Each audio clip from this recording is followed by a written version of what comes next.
अस्सलाम वालेकुम एवरीवन। आज का हमारा टॉपिक है प्रेजेंट इंडेफिनिट टेंस, जिसे सिंपल प्रेजेंट टेंस भी कहा जाता है। ये टेंस भी आज मेरी दूसरी वीडियो है। इससे पिछली वीडियो में मैंने आपको प्रेजेंट कंटिन्यूअस टेंस के बारे में बताया था और आज हम सिंपल प्रेजेंट टेंस को डिस्कस करेंगे। आज की वीडियो में हम ये देखेंगे कि इन्हें हमने कहाँ कहाँ यूज़ करना है, इस टेंस का क्या यूज़ है। इस टेंस को हम यूज़ करते हैं रूटीन, अपने रिपीटेड एक्शन की बात करने के लिए, हैबिट्स और परमानेंट सिचुएशन, यूनिवर्सल ट्रूथ के बारे में जब हमने बात करनी होती है तब इस टेंस को यूज़ करते हैं।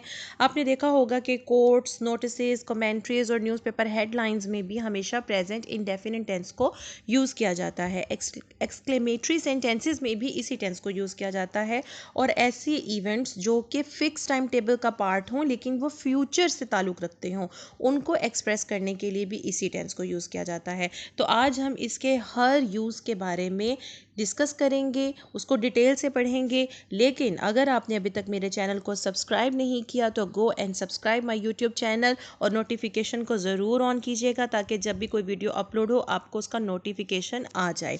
तो चलते हैं सबसे पहले हम इसके स्ट्रक्चर की तरफ कि इसका स्ट्रक्चर क्या है, इसमें वर्ब की कौन सी फॉर्म लगती है और इसके हेल्पिंग वर्ब कौन कौन से हैं। प्रेजेंट कंटिन्यूअस टेंस में आपने ये देखा था कि वर्ब की फोर्थ फॉर्म यूज़ होती है, लेकिन इस टेंस में हम वर्ब की फर्स्ट फॉर्म यूज़ करते हैं। हमेशा हमने वर्ब की फर्स्ट फॉर्म को इस टेंस में यूज़ करना है। हेल्पिंग वर्ब इसके दो होते हैं, एक डू है और दूसरा डज है। डू किस किस के साथ लगता है? डू यूज़ होता है आई, वी, यू और प्लूरल नाउन के साथ यूज़ होता है। I do, we do, you do और प्लूरल जो भी होंगे उनके साथ आपने, यानी कि एक से ज़्यादा लोग हैं या एक से ज़्यादा चीज़ें हैं, उनके साथ आपने डू लगाना है। लेकिन आपने ही, शी, इट और सिंगुलर नाउन के साथ हमेशा डज का यूज़ करना है। तो इसको आपने याद कर लेना है कि डू कहाँ लगता है और डज कहाँ लगता है। तो इसकी फॉर्म ऑफ द वर्ब कौन सी है फर्स्ट, और इसके हेल्पिंग वर्ब्स कौन कौन से हैं, डू और डज। अब चलते हैं इसके स्ट्रक्चर की तरफ। पॉजिटिव सेंटेंसेस का स्ट्रक्चर क्या होता है? जैसे कि आपको पता है कि हमेशा सबसे पहले जो हम यूज़ करते हैं वो होता है सब्जेक्ट, यानी काम करने वाला, फिर उसके बाद वर्ब होता है और फिर उसके बाद ऑब्जेक्ट होता है। जब हमने प्रेजेंट कंटिन्यूअस टेंस के बारे में पढ़ा था तो उसमें तो हमने हेल्पिंग वर्ब्स भी यूज़ किए थे जो कि इज़, एम, आर थे। लेकिन प्रेजेंट इंडेफिनिट टेंस में कोई हेल्पिंग वर्ब यूज़ नहीं होता पॉजिटिव सेंटेंसेस में। नेगेटिव और इंट्रोगेटिव सेंटेंसेस में तो इसके लिए हेल्पिंग वर्ब्स हैं जो कि डू डज हैं, लेकिन आपने इसके पॉजिटिव सेंटेंसेस में कोई भी हेल्पिंग वर्ब यूज़ नहीं करना है। तो सबसे पहले सब्जेक्ट होगा जो काम करता है, फिर वर्ब आ जाएगा जो कि काम होता है, ऑब्जेक्ट आ जाएगा जिस पर काम किया जाता है। अब देखते हैं हम इसमें कि इसको किस तरह से यूज़ करना है। जैसे मैंने आपको बताया था कि ही, शी, इट और सिंगुलर नाउन के साथ ई डज लगता है, यानी कि डू के आगे हम ई एस लगा देते हैं। तो जब डू के आगे हम ई एस लगा देते हैं तो वो किस किस के साथ लगाना है, वो हमने इनके साथ लगाना है। ही, शी, इट और सिंगल नाउन, इनके साथ हमने डज लगाना है।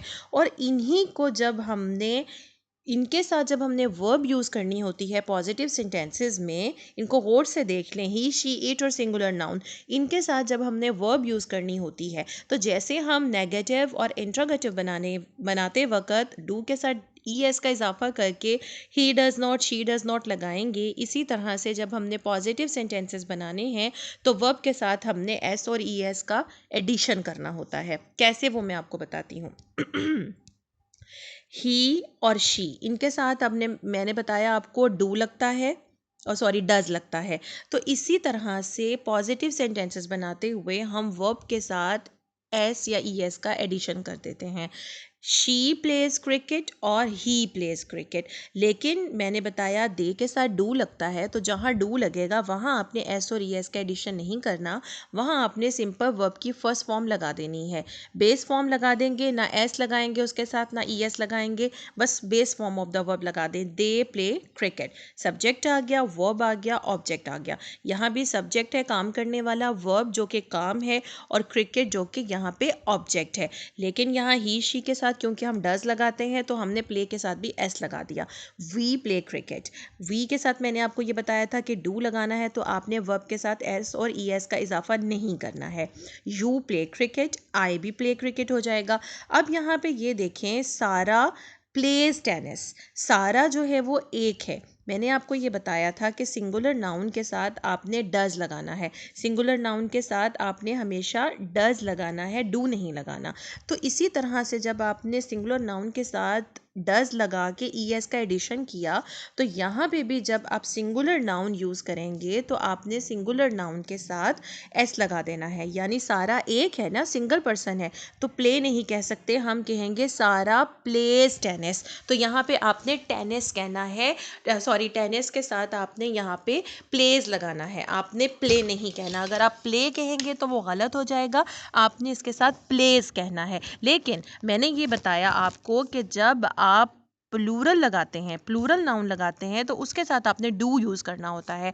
तो इसी तरह से आप यहाँ देखें कि जब हमारे पास सारा के साथ कायनात भी आ गई तो नाउन यहाँ क्या हो गया, प्लूरल हो गया, दो लोग हो गए। जब सिंगल था तो फिर हमने सारा के साथ तो प्लेस लगा दिया, लेकिन जब सारा के साथ कायनात भी आ गई, दो लोग हो गए, प्लूरल नाउन हो गया, तो फिर हमने एस नहीं लगाना। फिर यहाँ क्या हो जाएगा, सारा एंड कायनात प्ले टेनिस। एक और एग्जाम्पल देखें, द पैरट सिंग्स। एक पैरट है ना, तो मैंने बताया कि सिंगल नाउन के साथ डज लगता है। तो सिंगल नाउन के साथ जब डज लगा, आपने ईएस का एडिशन किया, तो आपने पॉजिटिव बनाते वक्त भी वर्ब के साथ एस का एडिशन कर देना है। तो क्या हो जाएगा, द पैरट सिंग्स। अगर आप कहेंगे द पैरट सिंग, वो रॉन्ग हो जाएगा। आपने सिंगल नाउन के साथ प्रेजेंट इंडेफिनिट को यूज़ करते हुए हमेशा वर्ब के साथ एस या ईएस का एडिशन करना होता है। द पैरट सिंग्स हो जाएगा। लेकिन और इसके अलावा जब मैंने आपको बताया कि इट के साथ भी एस का एडिशन होता है, तो इट सिंग्स हो जाएगा। अब यहाँ पे पैरट्स प्लूरल हो गए, एक से ज़्यादा पैरट हो गया, पैरट्स हो गया, तो पैरट्स के साथ आपने सिंग लगाना है। आपने जब एक पैरट की बात की तो आपने सिंग्स कहा, आपने एक से ज़्यादा पैरट की बात की तो आपने सिंग कहा। सिंगल के साथ एस लगाना है, प्लूरल के साथ एस नहीं लगाना। अब दे भी एक से ज़्यादा लोग हैं, तो यहाँ भी आपने क्या लगाना है, आपने सिर्फ वर्ब की बेस फॉर्म लगानी है, एस और ई एस का एडिशन नहीं करना। आई होप कि मेरा ये पॉइंट आप लोगों को क्लियर हो गया है कि ही, शी, इट और सिंगल नाउन के साथ आपने डज लगाना है, यानी एस ई एस का एडिशन करना है। और इसी तरह से पॉजिटिव सेंटेंसेस बनाते वक्त आपने ही, शी, इट और सिंगल नाउन के साथ हमेशा वर्ब के साथ एस या ई एस का एडिशन करना है। लेकिन वी, यू, आई और प्लूरल नाउन के साथ आपने एस और ई एस का एडिशन नहीं करना होता। आगे चलते हैं नेगेटिव सेंटेंसेस की तरफ। यहाँ पे डू डज का यूज़ आएगा। आई डोंट लाइक आइसक्रीम, मुझे आइसक्रीम पसंद नहीं। आई के साथ मैंने आपको बताया था डू नॉट लगता है। नेगेटिव सेंटेंसेस का स्ट्रक्चर आपको पता है, पहले सब्जेक्ट आएगा, फिर हेल्पिंग वर्ब आएगा, फिर नॉट आएगा, फिर वर्ब और फिर उसके बाद ऑब्जेक्ट आ जाएगा। जैसे कि यहाँ पे मैंने इसी स्ट्रक्चर को फॉलो करते हुए सेंटेंसेस लिखे हैं। फर्स्ट ऑफ ऑल आपके पास सब्जेक्ट है, फर्स्ट ऑफ ऑल क्या है आपके पास, सबसे पहले आपके पास यहाँ पे सब्जेक्ट आया। मैं यहाँ पे लिख देती हूँ आप लोगों की आसानी के लिए। ये देखिए आई क्या है, यहाँ पे सब्जेक्ट है और फिर उसके बाद आपने यहाँ पे हेल्पिंग वर्ब लगाया, फिर आपका यहाँ पे नॉट आ गया और फिर आपने वर्ब और फिर आपने यहाँ पे ऑब्जेक्ट लगाया। यहाँ पे आपने नोट भी लगाना है। ठीक हो गया, subject, helping verb, not, verb और ऑब्जेक्ट। वी, यू, दे, इनके साथ में मैंने आपको बताया डू लगेगा। आई, वी, यू, दे और प्लूरल नाउन के साथ हमेशा आपने डू नॉट यूज़ करना है। I do not like ice cream, we, you, they. We do not like ice cream, you do not like ice cream, they do not like ice cream. Guest, यहाँ पे plural है, द गेस्ट, मेहमान है, एक से ज़्यादा मेहमान है, तो यहाँ पे आपने डू नॉट लगाया, आपने यहाँ पे डज नॉट नहीं लगाना। अगर आप यहाँ पे डज नॉट लगाते हैं तो वो गलत हो जाएगा। तो ये क्या हो गया, the guest do not like ice cream, the guest. अब यहाँ पे सिंगल एक गेस्ट है, तो एक गेस्ट के साथ आपने डज नॉट लगाना है, जैसे कि मैंने आपको पहले भी बताया कि ही, शी, इट और सिंगल नाउन के साथ आपने डज लगाना होता है और इन्हीं के साथ आपने वर्ब के साथ एस और एस का एडिशन करना है जब आपने पॉजिटिव सेंटेंसेस बनाने हैं। लेकिन नेगेटिव सेंटेंसेस में आपने वर्ब के साथ एस और एस का एडिशन नहीं करना होता, क्योंकि आप ऑलरेडी डू के साथ ई एस लगा चुके हैं। तो आपने पॉजिटिव सेंटेंसेस, ये पॉइंट बहुत इंपॉर्टेंट है, ये आपने क्लियर रखना है कि जब आपने पॉजिटिव सेंटेंसेस बनाने हैं तो आपने ही, शी, इट और सिंगल नाउन के साथ हमेशा वर्ब के साथ एस और एस का एडिशन करना है। लेकिन जब वही नेगेटिव सेंटेंसेस की बारी आ जाएगी तो ही, शी, इट और सिंगल नाउन के साथ आपने डज लगा देना है, डू नहीं लगाना। तो यहाँ पे जब आप डज लगाएंगे तो फिर आपने वर्ब की खाली फॉर्म यूज़ करनी है, फिर आपने वर्ब के साथ एडिशन नहीं करना है, सॉरी, यस का। तो guest does not like ice cream हो जाएगा जब प्लूरल है, सॉरी सिंगल है। और ही, शी, इनके साथ भी मैंने जैसे आपको बताया कि डज लगेगा, तो she does not like ice cream और he does not like ice cream. आप ये नहीं कह सकते she does not likes ice cream, वो गलत हो जाएगा। करेक्ट क्या है? करेक्ट ये है कि आपने कहना है ही does not like ice cream, she does not like ice cream. और फिर उसके बाद देखिए, किरण सिंगल है। अब मैं आपको प्लूरल का भी बता देती हूँ। किरण सिंगल पर्सन है, तो हमने कहा Kiran does not like ice cream. Like के साथ देखिए मैंने एस और एस नहीं लगाया। एस क्यों नहीं लगाया? क्योंकि मैं यहाँ पे डज लगा चुकी हूँ, क्योंकि ये सिंगल नाउन है। किरण डज नॉट लाइक आइसक्रीम और किरण के साथ मैंने अली भी ऐड कर लिया, तो नाउन प्लूरल हो गया। प्लूरल के साथ मैं डज नहीं लगा सकती, तो मैं क्या लगाऊंगी यहाँ पे? मैं लगाऊंगी Kiran and Ali do not like ice cream. ये प्लूरल हो गया। ये क्या था? प्लूरल था, तो हमने यहाँ पे डू यूज कर लिया। तो नेगेटिव सेंटेंसेस बनाते हुए आपने स्ट्रक्चर क्या फॉलो करना है? पहले सब्जेक्ट लगाना है, फिर हेल्पिंग वर्ब लगाना है, फिर नॉट लगाना है, फिर वर्ब, और फिर उसके बाद ऑब्जेक्ट आ जाएगा। और इसका स्ट्रक्चर मैं आपको बता रही हूँ और इसके हेल्पिंग वर्ब में बता चुकी हूँ कि आई, वी, यू, दे और प्लूरल के साथ आपने डू यूज करना है, ही, शी, इट और सिंगल नाउन के साथ आपने डज यूज करना है। और जब आप डज लगाएंगे तो वर्ब के साथ आप एस और यस का एडिशन नहीं करेंगे। आगे चलिए, आगे आ जाते हैं हमारे इंट्रोगेटिव सेंटेंसेस। उनका स्ट्रक्चर क्या होता है ये हम पहले भी जानते हैं कि सेंटेंसेस का स्ट्रक्चर क्या होता है। जब हम क्वेश्चन बनाते हैं तो सबसे पहले, जैसे उसमें तो हमारा पहले आता था सब्जेक्ट पॉजिटिव सेंटेंसेस में। नेगेटिव में हमने ये कहा कि पहले हमारा सब्जेक्ट आएगा, फिर हेल्पिंग वर्ब आएगा, फिर नॉट आ जाएगा। अब यहाँ पे क्या है, जब क्वेश्चन बना रहे हैं तो सबसे पहले तो हमारा आएगा हेल्पिंग वर्ब। हेल्पिंग वर्ब के बाद आप क्या लगाओगे? हेल्पिंग वर्ब के बाद आप लगाओगे सब्जेक्ट, और सब्जेक्ट के बाद आप क्या लगाओगे? ऑब्जेक्ट, और ऑब्जेक्ट के बाद आप क्या लगाओगे? सब्जेक्ट के बाद आप क्या लगाओगे? सब्जेक्ट के बाद आप लगाओगे वर्ब। सब्जेक्ट के बाद आ जाएगी वर्ब, और वर्ब के बाद आप लगाओगे ऑब्जेक्ट। ये होता है हमारे क्वेश्चन का स्ट्रक्चर, जो कि हम हमेशा से पढ़ते चले आ रहे हैं। क्या होता है कि सबसे पहले हेल्पिंग वर्ब आएगा, हेल्पिंग वर्ब के बाद सब्जेक्ट आएगा, सब्जेक्ट के बाद वर्ब, और वर्ब के बाद आपका ऑब्जेक्ट आएगा। जैसे कैसे? डू आई प्ले गिटार, यहाँ देखें डू हेल्पिंग वर्ब है, आई यहाँ सब्जेक्ट है, प्ले यहाँ वर्ब है, और गिटार यहाँ पे ऑब्जेक्ट है।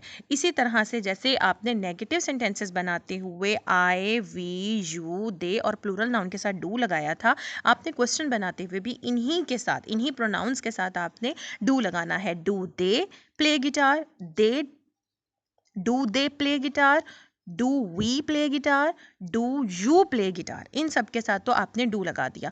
इसी तरह से जब सना और अली दो लोग हो गए, यानी कि नाउन प्लूरल हो गया, तो मैंने आपको बताया था कि प्लूरल नाउन के साथ आपने डू लगाना है, तो आप क्या कहेंगे? Do Sana and Ali play guitar. लेकिन अगर आपके पास सिंगल नाउन है और ही, शी, इट है, तो उसके साथ आपने डज लगा देना है। Does he play guitar, does she play guitar. यहाँ तो सना और अली थे, प्लूरल नाउन था, आपने यहाँ पे डू लगाया। लेकिन यहाँ पे सिर्फ सना है, तो फिर यहाँ पे आप क्या लगाएंगे? यहाँ आप डज लगाएंगे, डज सना प्ले गिटार। तो क्लियर हो गया। ये थे इसके क्वेश्चंस के स्ट्रक्चर। मैंने आपको बताया कि क्वेश्चन का स्ट्रक्चर क्या है, इसका हेल्पिंग वर्ब क्या है, और आपको मैंने एग्जांपल्स के थ्रू इसको समझाया। अब हम देखते हैं कि इनके यूजेस क्या क्या हैं, जो कि बहुत इंपॉर्टेंट है। मैंने आपको बताया कि हमें ये पता होना चाहिए कि किस टेंस को कहाँ यूज़ करना है, ना कि हमें सिर्फ स्ट्रक्चर और उसके हेल्पिंग वर्ब्स वगैरह में फंस कर रह जाना चाहिए, बल्कि हमें उसके यूजेस का पता होना चाहिए कि किस सिचुएशन में हमने क्या यूज़ करना है। तो आइए इसके कुछ यूजेस की तरफ चलते हैं, और इसके यूजेस बड़े ही इंपॉर्टेंट है, आपको ये बहुत ही फ़ायदा देगी ये वाली वीडियो इस बारे में। फर्स्ट ऑफ ऑल देखिए, हम इसको रूटीन के लिए यूज़ करते हैं। वो रूटीन जो कि हमारा रिपीटेड एक्शन है, जो कि हम रिपीटेडली करते रहते हैं। जैसे कि आई get up early in the morning, यानी मैं सुबह सवेरे जागता हूँ। तो ये आपकी रूटीन है, ये आपका एक रिपीटेड एक्शन है। आप हर सुबह ही जल्दी उठते हैं, तो आपने प्रेजेंट इंडेफिनिट टेंस यूज़ करना है। फिर देखिए, ही स्लीप्स एट 10 PM, वो 10 बजे सो जाता है, वो रोज़ाना ही 10 बजे सोता है, तो उसके सोने की ये रूटीन रोज़ाना की है, तो आपने इसमें आपने सिंपल प्रेजेंट टेंस यूज़ करना है, जो कि प्रेजेंट इंडेफिनिट टेंस है। I visit my grand mother every Sunday, her Sunday आप अपनी ग्रैंड मदर के पास जाते हैं, तो हर संडे, रोज़ाना, हर सुबह, तो ये जो काम होते हैं ये आप रिपीटेडली करते हैं, ये आपकी रूटीन है। तो जितना भी आपका रूटीन वर्क होगा, आपने उसके लिए सिंपल प्रेजेंट टेंस यूज़ करना है। स्कूल में अक्सर आपको ये क्वेश्चन कहा जाता है कि आप अपनी रूटीन बताएं, तो आप अपनी रूटीन बताते हैं I get up at 7 AM, और फिर आप बताते हैं कि I go to washroom, I brush my teeth, और आई टेक माई ब्रेकफास्ट। तो ये सारी आपकी रूटीन है। तो आपने जब भी स्कूल में या कहीं भी किसी को भी अपनी रूटीन बतानी है, तो आपने वर्ब की फर्स्ट फॉर्म यूज़ करते हुए अपनी रूटीन बतानी है, यानी आपने सिंपल प्रेजेंट टेंस यूज़ करते हुए अपनी रूटीन बतानी है। फिर देखिए हैबिट। हैबिट क्या होती है? आप सब जानते हैं, आपकी आदत, जो आप करते हैं आपकी आदत का हिस्सा है, आप उसे छोड़ ही नहीं सकते हैं। जैसे कि कोई बंदा है जो हमेशा झूठ बोलता है, तो आप कहेंगे ही ऑलवेज टेल्स अ लाई। तो अब यहाँ देखें, ऑलवेज हमेशा हमेशा झूठ बोलता है, तो ये आपकी आदत है, तो आपने प्रेजेंट इंडेफिनिट टेंस में उसकी आदत बतानी है। अगर कोई बिल्कुल झूठ नहीं बोलता, तो आप कहेंगे ही नेवर टेल्स अ लाई। तो ये भी हैबिचुअल एक्शन है, तो इसको भी आपने प्रेजेंट इंडेफिनिट टेंस में बताना है। ही टेक्स टी एवरी मॉर्निंग, उसकी ये आदत है कि वो हर, ये रूटीन भी है उसकी कि वो हर सुबह चाय लेता है, ये उसकी आदत का भी हिस्सा है, वो चाय के बगैर नहीं रह सकता। जैसे कुछ लोग ज़रूरी चाय लेते हैं, बाज़ तो होता है ना कभी ले ली कभी ना ली, लेकिन बाज़ लोगों की ये आदत होती है कि उन्होंने रोज़ाना 3 कप चाय लेना है, या सुबह चाय लेना है, या दोपहर, या तीनों टाइम लेना है। तो आपने इसके लिए भी प्रेजेंट इंडेफिनिट टेंस यूज़ करना है। इसका स्क्रीनशॉट ले लीजिए कि जब कभी भी रूटीन, रिपीटेड एक्शन या हैबिट, जो कि एक्चुअली ये सब चीज़ें एक ही हैं, इनकी बात करनी होगी, तो आपने सिंपल प्रेजेंट टेंस को यूज़ करना है। सेकंड देखिए, परमानेंट सिचुएशंस के लिए भी आपने प्रेजेंट इंडेफिनिट टेंस को यूज़ करना होता है। कौन कौन सी होती हैं परमानेंट सिचुएशंस? जो कि आप फिलहाल कर रहे हैं, और आप पहले भी कर रहे थे पास्ट में, और आप फ्यूचर में भी वो करेंगे। जैसे कि आप एक इंटरनेशनल कंपनी में काम कर रहे थे, और अभी भी आप कर रहे हैं, और आप आगे भी कर रहे हैं वो काम। ये आपकी जो है ये आर्जी जॉब नहीं है, मतलब आप वो जॉब कर रहे हैं। तो जब आप किसी की परमानेंट सिचुएशन के बारे में बताना चाहेंगे, तो आपने प्रेजेंट इंडेफिनिट टेंस को यूज़ करना है। I work as a teacher, ये वाला एग्जाम्पल देखिए, आपको ज़्यादा क्लियर हो जाएगा। मतलब कि टीचिंग आपका प्रोफेशन है, प्रोफेशन के लिए भी आपने प्रेजेंट इंडेफिनिट टेंस को यूज़ करना है। आप ये कह सकते हैं कि मैं, अगर आप at the time of speaking बताना चाहें कि मैं आज कल पढ़ा रही हूँ, जैसे कि आप वैसे पढ़ाती नहीं हैं, आप वैसे टीचिंग आपका प्रोफेशन नहीं है, आप जस्ट आज कल शौकिया पढ़ा रही हैं, या आपको कहीं से ऑफ़र आ गई कुछ दिनों के लिए, तो आपने कुछ दिनों के लिए वो जॉब कर ली, तो फिर आप ठीक है कह सकते हैं आई एम टीचिंग कि नाउ डेज़, कि आजकल मैं पढ़ा रही हूँ। लेकिन जब आपका प्रोफेशन ही टीचिंग है, आप पहले भी पढ़ा रही थी, फिर आपने जॉब छोड़ दी होगी, या फिर आप अभी भी पढ़ा रही हैं और आप आगे भी पढ़ाएंगी, तो इस तरह के जो एक्शंस होते हैं, जो आपका प्रोफेशन भी है और आपका वो परमानेंट एक्शन भी है, तो उसके लिए, परमानेंट स्टेट के लिए भी आपने प्रेजेंट इंडेफिनिट को यूज़ करना है। अगर आप कहेंगे I am working as a teacher, तो वो आपका टेम्पररी एक्शन होगा, आपका मतलब आजकल आप पढ़ा रही होंगी, वैसे आप पढ़ाती नहीं है वो, आजकल पढ़ा रही होंगी, लेकिन यहाँ पे आप ये कहना चाहती हैं कि आपका प्रोफेशन है टीचिंग, आपकी ये परमानेंट सिचुएशन है, तो आप कहेंगे I work as a teacher, मैं एज अ टीचर काम करती हूँ। द अमेरिकन स्पीक इंग्लिश, देखिए अमेरिकन इंग्लिश बोलते हैं ना,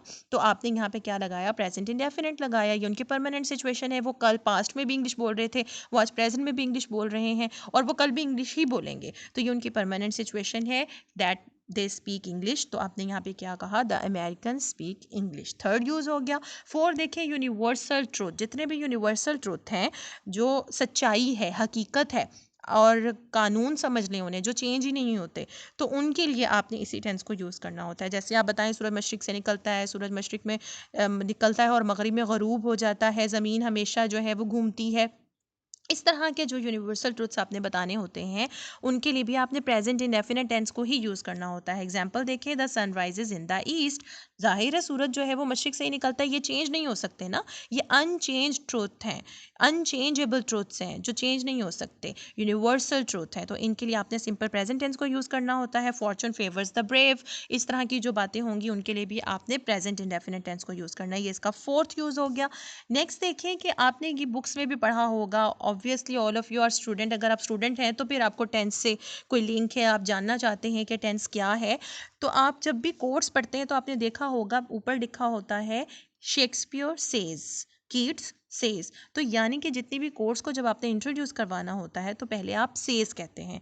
द होली प्रॉफिट सल्लल्लाहु अलैहि वसल्लम सेज, द कुरान सेज, कहता है। ठीक है, कोट्स के लिए भी आपने इसी टेंस को यूज़ करना होता है। नोटिस के बारे में बात करनी है, या आपने स्पोर्ट्स वगैरह की कमेंट्रीज देखी होंगी, उसमें भी जब वो बात की जाती है, तो वो प्रेजेंट इंडेफिनिट टेंस को यूज़ कर रहे होते हैं। उसमें वक्त को, टाइम को ज़्यादा इंपॉर्टेंस नहीं दी जा रही होती, उसमें इंपॉर्टेंट क्या होता है? एक्शन। जब कमेंट्री कर रहे हों और एक्शन ज़्यादा इंपॉर्टेंट हो टाइम से, टाइम से ज़्यादा इंपॉर्टेंट क्या हो, एक्शन, तो फिर आप प्रेजेंट इंडेफिनिट टेंस यूज़ करते हैं। जैसे कि वो कहे कि ही रन्स फास्ट, वो तेज़ भागता है ना, उस वक्त भाग रहा होता है, तो आप कहेंगे वो भागा बॉल के पीछे तेज़ी से। तो आपने कमेंट्रीज़ के लिए भी इसी को यूज़ करना है, न्यूज़पेपर हेडलाइंस के लिए भी इसी को यूज़ करना है। कैसे, एक एक एग्जांपल देख लेते हैं।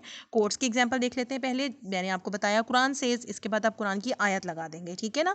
इसी तरह से नोटिस, स्टाफ ऑफिस में कोई नोटिस लगा हुआ है जिस पे कहा हुआ है कि स्मोकिंग करना यहाँ पे मना है, तो आप उसके नोटिस के बारे में बात करेंगे, तो तब भी आप प्रेजेंट इंडेफिनिट टेंस को यूज़ करेंगे। The notice in the office warns not to smoke, ठीक है। वॉर्न्स यानी कि वो आपको वॉर्न करता है, तो इसके लिए भी आपने प्रेजेंट इंडेफिनिट यूज़ करना है। ये नोटिस इसका हो गया। कमेंट्रीज का देखें, the player in the yellow shirt kicks the ball, is kicking the ball नहीं वो कह रहा, यानी कि यहाँ पे उसके लिए टाइम ज़्यादा इंपॉर्टेंट नहीं है, यहाँ पे बॉल को किक करना ज़्यादा इंपॉर्टेंट है। जब एक्शन ज़्यादा इंपॉर्टेंट हो जाए टाइम से, तो कमेंट्री में लोग प्रेजेंट इंडेफिनिट टेंस को यूज़ करते हैं। येलो शर्ट में जो प्लेयर है उसने बॉल को किक किया, तो वो यहाँ पे प्रेजेंट इंडेफिनिट यूज़ कर रहा है, ठीक हो गया। The court takes his decision back, ये देखें ये न्यूज़पेपर हेडलाइन है, कोर्ट ने अपना डिसीजन वापस लिया है। तो यहाँ पे आप देखेंगे, न्यूज़पेपर आप खोलकर देखें, बड़ी बड़ी सी हेडिंग्स दी हुई होती हैं और उन्होंने वहाँ पर प्रेजेंट इंडेफिनिट टेंस को ही यूज़ किया हुआ होता है। The court takes his decision back, तो ये वो चीज़ें हैं जिनके साथ आपने प्रेजेंट इंडेफिनिट टेंस को यूज़ करना है। लेकिन इसके यूजेस अभी भी ख़त्म नहीं हुए, इसके बहुत सारे यूजेस हैं। एक्सक्लेमेटरी सेंटेंसेस में भी आप लोगों ने देखा होगा कि प्रेजेंट इंडेफिनिट टेंस को यूज़ किया जाता है, specially with here and there. वो सेंटेंसेस जो हेयर और देयर के साथ स्टार्ट हो रहे होते हैं, उनमें ये यूज़ किया जाता है। जैसे हेयर कम्स द फूड, ठीक है, हेयर कम्स द फूड, और देखें एक्सक्लेमेटरी मार्क भी है, देयर शी गोज। तो आपने एक्सक्लेमेटरी सेंटेंसेस के साथ जो हेयर और देयर के साथ स्टार्ट हो रहे होते हैं, उनके साथ आपने प्रेजेंट इंडेफिनिट टेंस लगाना है। और एक्चुअल प्रेजेंट मोमेंट के साथ भी आप इसी को लगाते हैं। एक्चुअल प्रेजेंट मोमेंट क्या है कि आप जो है वो किचन में गए, वहाँ पे खाना पक रहा है, आपको उसकी स्मेल अच्छी नहीं लगी, तो आप कहना चाहते हैं कि उसकी स्मेल बहुत बुरी है, तो आप कहेंगे इट स्मेल्स बैड या इट स्मेल्स नाइस। तो इस तरह से जो एक्चुअल प्रेजेंट मोमेंट है, या आपसे किसी ने कोई बात की और आप कहें कि हाँ जी मुझे समझ आ गई है आपकी बात, तो उसके लिए भी परमानेंट सिचुएशन है ना, तो उसके लिए भी आप क्या, प्रेजेंट मोमेंट है सॉरी, तो आप कहेंगे आई अंडरस्टैंड इट, ठीक है मुझे समझ आ गई है। तो उसके लिए भी आपने प्रेजेंट इंडेफिनिट टेंस को यूज़ करना होता है। इसके अलावा आपने ये देखा होगा कि जो फिक्स टाइम टेबल होता है, चाहे वो फ्यूचर इवेंट का है, ठीक है, उसके लिए भी प्रेजेंट इंडेफिनिट टेंस को यूज़ किया जाता है। प्रेजेंट इंडेफिनिट टेंस को क्या यूज़ किया जाता है, to express a future event of a fixed time table, यानी कि फिक्स टाइम टेबल है जो चेंज नहीं होगा, लेकिन वो फ्यूचर का है वो फ्यूचर का, लेकिन हमने उसके लिए प्रेजेंट इंडेफिनिट टेंस को यूज़ करना है। जैसे कि आप लोग अगर जाएं स्टेशंस पर या एयरपोर्ट्स पे, तो वहाँ पे जो है प्रेजेंट इंडेफिनिट टेंस को यूज़ करते हुए ही टाइमिंग लिखी जाती है। तो यहाँ ये देखें, the train leaves eight 7 PM, कितने बजे वो जाएगी, वो 7 बजे जाएगी, है ये फ्यूचर, जाएगी फ्यूचर इवेंट है ये, लेकिन क्या है कि ये फिक्स्ड टाइम टेबल है, ये टाइम टेबल फॉलो हो रहा है, तो आपने इसके लिए भी प्रेजेंट इंडेफिनिट टेंस को यूज़ करना है। फिक्स टाइम टेबल, लेकिन वो फ्यूचर का, फ्यूचर हो, फ्यूचर इवेंट है, लेकिन हो उसका फिक्स टाइम टेबल, तो आपने इसी टेंस को यूज़ करना है। जैसे कि आप ये पूछना चाहें कि मैच कब स्टार्ट होगा, तो मैच कब स्टार्ट होगा, the match starts at 5 PM, 5 बजे शुरू होगा, है फ्यूचर लेकिन फिक्स टाइम टेबल है, तो आपने प्रेजेंट इंडेफिनिट को यूज़ करना है। अब आती है एडवर्ब्स की बारी। जैसे कि मैंने आपको प्रेजेंट कंटिन्यूअस टेंस के भी कुछ एडवर्ब्स बताए थे कि वो एडवर्ब्स आपने सिर्फ प्रेजेंट कंटिन्यूअस टेंस में लगाने होते हैं, जो कि आपकी, जिसमें करंट था, करंटली था, नाउ डेज है, नाउ है, ये सब चीज़ें, इनके साथ आपने प्रेजेंट कंटिन्यूअस टेंस लगाना होता है। अब यहाँ मैं आपको बता रही हूँ एडवर्ब्स, जो कि एडवर्ब्स ऑफ फ्रीक्वेंसी हैं। एडवर्ब्स ऑफ फ्रीक्वेंसी जो होते हैं, ये mostly adverbs of frequency present indefinite tense में ही यूज़ होते हैं। आइए देखते हैं कौन कौन से। एवरी, क्योंकि आप बेसिकली एक पॉइंट पे फोकस करें कि प्रेजेंट इंडेफिनिट टेंस एक्चुअली आपकी रूटीन, रिपीटेड एक्शन, हैबिट्स को बता रहा होता है। तो वो हैबिट्स जो है ऑब्वियसली या तो आप एवरी डे कर रहे होते हैं, एवरी वीक कर रहे होते हैं, एवरी मॉर्निंग कर रहे होते हैं, बार बार रिपीट होती है ना, तो एवरी जो है वो इसी टेंस का एडवर्ब है, ये इसी टेंस में यूज़ होगा। आप कहीं भी टेस्ट देने जाएं, वहाँ पे फिलिंग दी ब्लैंक हो कि प्रेजेंट इंडेफिनिट टेंस का एडवर्ब लगाएं, तो आपने इन एडवर्ब्स में से लगा देना है, ठीक हो गया, क्योंकि ये आपके रिपीटेड एक्शन को शो कर रहे हैं सारे एडवर्ब्स ही। Every morning, every day, every afternoon, every week, every month, every year, every summer, every winter, every Sunday, every Monday, कोई भी डे आ सकता है, एवरी वेंसडे कह सकते हैं, एवरी थर्सडे कह सकते हैं। मतलब वो काम जो बार बार होता है उसी को शो करता है ना, तो वो उसको शो करने के लिए क्या यूज़ होता है, एवरी। एवरी के साथ आप इन सबको लगा सकते हैं। मैं हर सुबह इतनी जल्दी उठता हूँ, मैं हर हफ्ते मार्केट जाता हूँ, मैं हर महीने अपनी नानी के घर जाता हूँ, तो आपने उसके साथ ये यूज़ करना है। ऑलवेज हमेशा इसके साथ यूज़ होता है, ऑफन कभी कभी, समटाइम्स कभी कभार, generally, occasionally, seldom, rarely, never, usually, ये सब इसके साथ यूज़ होते हैं। नेवर जो है ये प्रेजेंट परफेक्ट में भी यूज़ होता है। नेवर को छोड़ के बाकी ये सारे सिर्फ इसी टेंस में यूज़ होते हैं। Once a day, once a week, once a month, once a year, या twice a day, twice a week, twice a month, twice a year. यानी दिन में एक दफ़ा, दिन में दो दफ़ा, हफ्ते में एक दफ़ा, हफ्ते में दो दफ़ा, या महीने में एक दफ़ा, या महीने में दो दफ़ा, या साल में वंस अ ईयर, साल में एक दफ़ा, ट्वाइस अ ईयर, साल में दो दफ़ा। यानी ये भी आपकी रूटीन है, आपका रिपीटेड एक्शन है कि आप हर साल दो दफ़ा ये काम करते हैं। वो काम जो रिपीटेडली होता है, बार बार होता है, रूटीन के साथ होता है, आपकी हैबिट है, आपकी रूटीन वर्क है, उसके लिए आपने प्रेजेंट इंडेफिनिट टेंस, अपने सिंपल प्रेजेंट टेंस को यूज़ करना होता है। और ये वो एडवर्ब्स हैं जो कि रूटीन को शो करते हैं, रिपीटेड एक्शन को शो करते हैं, हैबिट को शो करते हैं, तो उनके साथ आपने ये यूज़ करने हैं। इसका स्क्रीनशॉट ले लीजिए कि एडवर्ब्स, यानी कि एडवर्ब्स कौन से, एडवर्ब्स ऑफ फ्रीक्वेंसी, ये एडवर्ब्स ऑफ फ्रीक्वेंसी हैं जो कि आपने इस टेंस में यूज़ करने होते हैं। अगर आपको वीडियो पसंद आई है तो मेरे चैनल को सब्सक्राइब कर दें, इस वीडियो को लाइक कर दें, और जितना हो सके इसको शेयर करें। अपना नोटिफिकेशन ज़रूर ऑन कीजिएगा ताकि जब कभी भी वीडियो मैं अपलोड करती हूँ तो आपको उसका नोटिफिकेशन आ जाए। टेक केयर, अल्लाह हाफिज़, मिलेंगे एक नई वीडियो के साथ।